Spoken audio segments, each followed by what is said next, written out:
ठीक। सर लगातार आप मैदान में हैं, कैसा आपको समर्थन मिल रहा है? देखिए, आप सब खुद देख रहे हैं, आप खुद देख रहे हैं कि कितना यहाँ पे लोग मेहनत कर रहे हैं, सब जुड़े हुए। जी, तो आप सभी देख सकते हैं कितना प्यार लोगों से मिल रहा है। लगातार तमाम बुजुर्ग जो हैं आपके भाषण को सुन के रो रहे हैं। आपकी जिम्मेदारी कितनी बढ़ जाती है और उन चुनौतियों को आप कैसे एक्सेप्ट करते हैं? देखिए, जिम्मेदारी जो है वो जितना लोगों से प्यार और सम्मान मिल रहा है, जी, उसको हम पूरी पूरी कोशिश करेंगे निभाने की, जी, ताकि यहाँ पे लोगों को पूरा आदर सम्मान मिले। हमने यहाँ पर, जैसे आदरणीय बहन जी ने बताया है, कि रोजगार देने का काम करना है, बच्चों को पढ़ाने लिखाने का काम करना है, और जो बेरोजगार हैं, जो जिन लोगों के पास काम कमाई के साधन नहीं, उनको साधन दिलाने का काम करना है, और हमारे महापुरुषों जो जितने भी संत गुरु हैं उनको आदर सम्मान देने का काम करेंगे। तो अगर हम यही कुछ काम जो आदरणीय बहन जी ने यूपी में करे हैं उसी को यहाँ पे दोहराएंगे, तो मुझे पूरी पूरी उम्मीद है कि बसपा इस बारी के साथ साथ इनेलो बसपा गठबंधन के साथ आने वाले इलेक्शन में भी आगे बहुत अच्छा करेगी। अगर इन लोगों को जमीन के पट्टे दिए जाएंगे? जी बिल्कुल, जिस तरीके से यूपी में आदरणीय बहन जी ने खुलेआम सरकारी जमीन काट काट के दी थी हमारे लोगों को, उनको आगे और भी यहाँ पर उसी क्रम में यहाँ पे भी मिलेगा।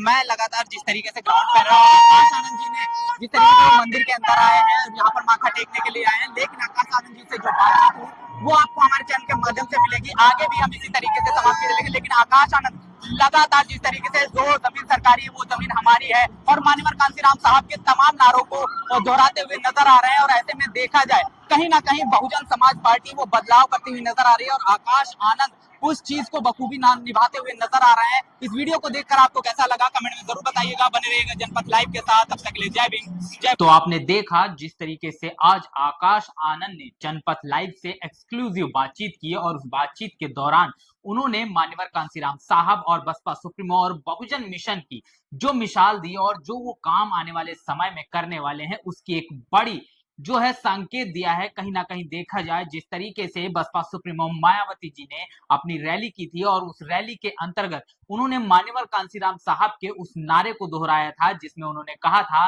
कि जो जमीन सरकारी है वो जमीन हमारी है। और उस तरीके के तमाम जितने भी नारे हैं वो आकाश आनंद अपनी चौपालों के माध्यम से करते हुए नजर आ रहे हैं, उनका उद्घोष कर रहे हैं। और आकाश आनंद से जब जनपथ लाइव ने बात की तो उन्होंने उस समय भी उन्हीं नारों पर वो जो आइडियोलॉजी मान्यवर कांशीराम साहब की थी उस पर चलकर आगे बहुजन समाज के लिए काम करने की एक बड़ी बात कहते हुए नजर आए। आकाश आनंद हरियाणा के अंदर लगातार तमाम जनसभाएं कर रहे हैं, लगातार चौपाले कर रहे हैं और आखिरी जो चौपाल उनकी रात के 8 बजे हुई उस चौपाल के बाद जब आकाश आनंद रविदास मंदिर के अंदर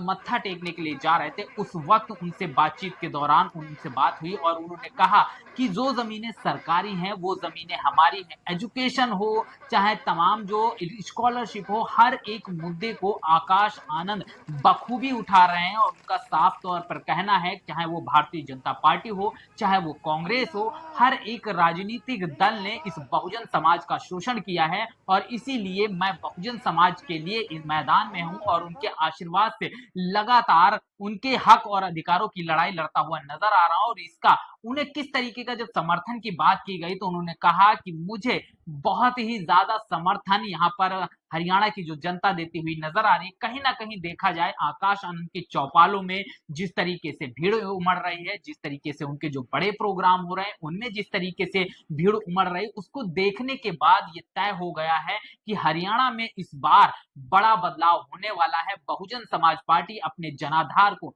एक अलग लेवल पर लेकर जाने वाली है। जिस तरीके से आपने देखा वो जींद के उचाना में बसपा सुप्रीमो मायावती जी ने एक विशाल जनसभा को संबोधित किया और मायावती जी के प्रोग्राम के बीच में जैसे ही गैप आया आकाश आनंद मैदान में आ गया और उन्होंने फिर से वही जो चौपाल का कार्यक्रम चल रहा था जनता के बीच में जाकर जो तमाम उनकी समस्याएं और उनके दुख दर्द को सुनते थे और वोटों की अपील करते हुए नजर आते थे, वही आकाश आनंद का रूप फिर से वो गैप में नजर आया। और इसके बाद बसपा सुप्रीमो की भी रैली होगी, लेकिन उस बीच में जो 1 से 2 दिन का गैप आया उसमें भी आकाश आनंद उसी तरीके से जी तोड़ मेहनत करते हुए नजर आ रहे हैं। और जनपथ लाइव से एक्सक्लूसिव बातचीत है, आकाश आनंद का ये पहला इंटरव्यू जो है आप सभी ने देखा और किस तरीके से आकाश आनंद की एक आइडियोलॉजी है, बहुजन मिशन है और बहुजन मान्य जो महापुरुष हैं उन्होंने जो बातें समझाई बताई और उस रास्ते को मायावती जी ने आकाश आनंद को कितना बखूबी समझाई है। आकाश आनंद की इस बातचीत से आप बखूबी जान सकते हैं, समझ सकते हैं। बाकी इस पूरे इंटरव्यू को लेकर आकाश आनंद के उन नारों को, जैसा कि आकाश आनंद कह रहे हैं नारों के माध्यम से कि जो जमीनें सरकारी हैं वो जमीनें हमारी हैं, मान्यवर कांसीराम साहब यही बात कहते हुए नजर आते थे। और आकाश आनंद इसके साथ ही साथ तमाम नारे दोहरा रहे हैं, चाहे वो चलेगी आंधी उड़ेगी धूल, इस तरीके की तमाम चीजें वो कहते हुए नजर आ रहे हैं। चढ़गुंदों की छाती पर मोहर लगेगी, इस तरीके के तमाम नारे आकाश आनंद बड़ी बुलंदी से उठाते हुए नजर आ रहे हैं। हाल इन तमाम नारों का, इन चौपालों का, इन जनसभाओं को, मायावती जी की रैलियों का क्या कुछ प्रभाव जनता पर पड़ने वाला है, ये चुनाव के माध्यम से आपके सामने निकल कर आ जाएगा। लेकिन जो बात समझ में आई, जिस तरीके से आकाश आनंद की जो आइडियोलॉजी है, बहुजन मिशन और मूवमेंट की किस धुरी पर चलता है, वो धुरी कहीं ना कहीं आकाश आनंद ने पकड़ ली है और उसको पकड़कर वो मैदान में, उस रण में लड़ते हुए नजर आ रहे हैं। बाकी इस वीडियो को लेकर आपका क्या सोचना है, क्या मानना है, कमेंट में अपनी राय और प्रतिक्रिया जरूर दर्ज करिएगा। बने रहिएगा जनपथ लाइव के साथ, तब तक के लिए जय भीम, जय भारत।